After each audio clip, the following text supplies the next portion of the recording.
Hello, traders. I am Stephen Davis, Senior Market Strategist, RJO Futures, here to talk to you about the grain markets this morning. We are higher as we end the week, so certainly the wheat market is in a weather market, and certainly corn and soybeans fast approaching weather market.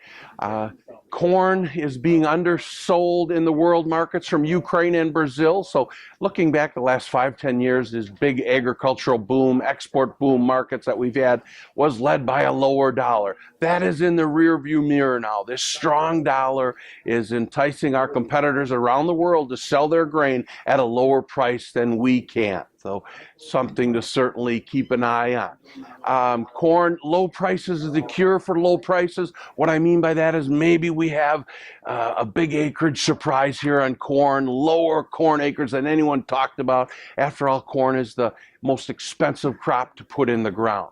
And also, like fertilizer in Ukraine, a big corn powerhouse today, is 40-50% higher than a year ago. So maybe Ukraine would not plant corn and plant more wheat and something like that. So that's what I mean by the cure.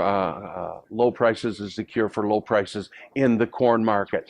The demand scenario on these grains, we're not hitting on all cylinders. So we talk about supply. I want to mention demand a little bit this morning.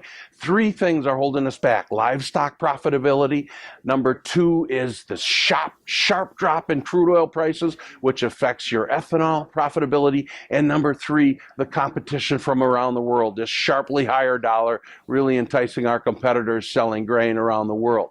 So we need to keep an eye on this demand story and start hitting on more of these cylinders here. Moving forward next week, what can drive the market? Keep an eye on crude oil. Keep an eye on the dollar. We'll get closer and closer to this March 31st planning intention report, which is a week from Tuesday. And I'll leave you with this. Don't underestimate a bullish surprise in commodities, especially when it comes to a food type of demand scenario from countries around the world. So a lot of money on the sidelines waiting to pounce on a market that's going to move, and we'll keep supplying information and talking about some of these topics that we think can affect that. So have a good weekend. Thank you. Futures and options on futures may involve substantial risk and may not be suitable for all investors.